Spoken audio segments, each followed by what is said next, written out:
Hey guys, welcome back to Six Sister Stuff. Today I am making 3 recipes that are perfect if you're a beginner with the Instant Pot.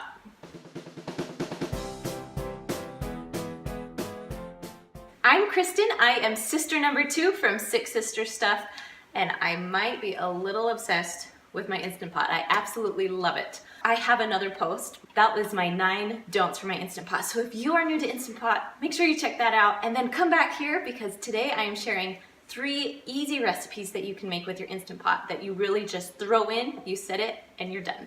So if you want to see more Instant Pot recipes or Instant Pot videos, I would love for you to comment below, let me know, or give me a big thumbs up.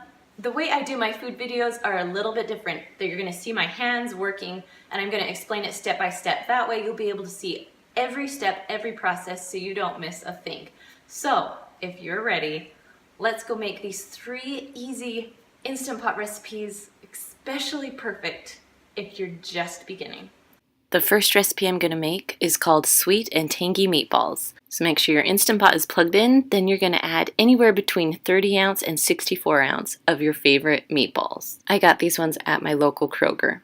Then you're going to add about 18 ounces of grape jelly. It can be any brand, it doesn't matter. Now I should probably use a spoon when I got this out, but I really wanted to squeeze it out. Next, I'm going to add a 12-ounce container of Heinz chili sauce. Now, you can get any branded chili sauce. You can also find this at any store. I got this one at Kroger. And really just pour the whole entire thing on your meatballs. Now, with the Instant Pot, it's important to add water, so we're adding a half a cup of water right on top. Then you're going to put your lid on, turn it, and make sure that it's on sealing. You want it on sealing so it'll actually pressurize. On the Instant Pot, you're going to push manual and set it for 10 minutes, then just walk away. When it's all done cooking, you can do quick release. Notice how the steam is coming out quickly. That releases all the pressure. So when it's done steaming, nothing else comes out, you can turn it and open it. Just still be careful, it's going to be a little steamy and hot. And let them cool down for about a minute, and then I'm just going to mix it all together. Get that sauce covering all of the meatballs. Now you can serve this over rice. I serve mine over instant rice because I could cook it the same time I did my Instant Pot. This really is one of my kids' favorite recipes. For the next recipe, I'm going to be making enchilada rice. Now first make sure your Instant Pot is plugged in. Then you're going to take 2 cups of brown rice. I like to use the long grain brown rice, or if you don't like brown rice, you can use white rice too.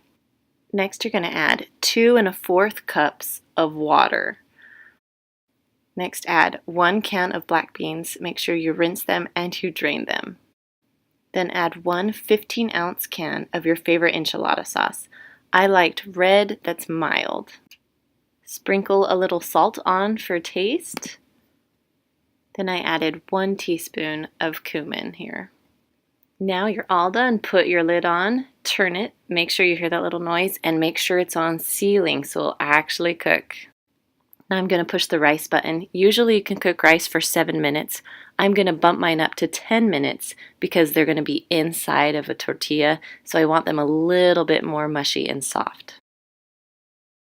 So I did quick release again, just releasing the pressure. Now as soon as the steam stops, I'm able to open up my Instant Pot. And don't be alarmed at first, there looks like a lot of liquid on top, but you're actually going to mix that in. Now as you're mixing, it's a good idea to grab a hot pad and hold onto your pan and mix. It will make your life a little bit easier. Now to put them together, I like to serve mine on tortillas. I also like to add a little bit of chicken, sour cream, avocados, really whatever toppings you like, they will be delicious with. And last I'm making fall off the bone ribs.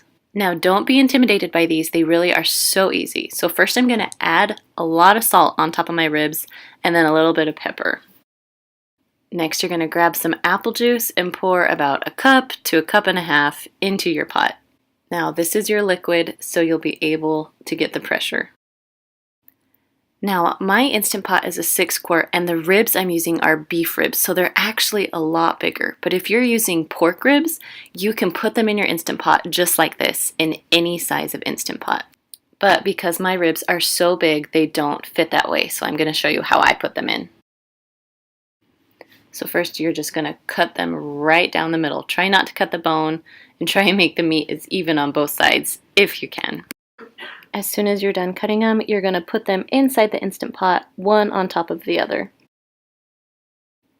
Then put on your lid, make sure you seal it tight, and always make sure it's on sealing so it will work. Then you're going to press your meat stew button and go all the way down to 25. Now I let this recipe do a slow release, meaning I let it release on its own. So now I'm just going to check, yep, there's no pressure, so I'm going to open it up. And the smell of these things are amazing. So I'm going to take some tongs, pull them out, and put them on a lined cookie sheet. I lined it with foil, so my cleanup is going to be a breeze. Before your Instant Pot is done cooking, go ahead and preheat your oven to broil. So it'll be about 550 degrees or broil. Now before we broil these, we're going to spread some barbecue sauce on them so they'll be caramelized, I guess, in barbecue sauce. So I just did a few squirts of barbecue sauce. You can use any kind of barbecue sauce you like, and then I just spread it around so it will be pretty even on each rib. Then when you're done, stick them in the broiler for about 2 to 4 minutes. You need to watch it so it doesn't burn your ribs. Now instead of just dumping this applesauce, I'm going to put some potatoes in it because I'm going to have mashed potatoes with my ribs. This is totally optional, but I'm all about easy side dishes. When you have your potatoes in, you're just going to turn it, make sure it's sealed, and then you're going to push manual. First turn it off, because if it's already on, turn it off, then turn it back on again. There we go. Then you'll push manual. You're going to go up to 15 minutes. While those are cooking, my ribs are done and they look amazing. Now because I only put a few potatoes on, you can do a quick release and it won't splatter everywhere. So there you go. So I just took them out, I mashed them up with my potato masher, and there you go. You have ribs and a perfect side of mashed potatoes. Well, I hope these Instant Pot recipes are helpful for those who are just beginning or those who just need some new recipes. Please don't forget to subscribe to our channel and give me a big thumbs up or comment if you loved my Instant Pot things. Alright guys, we'll see you later.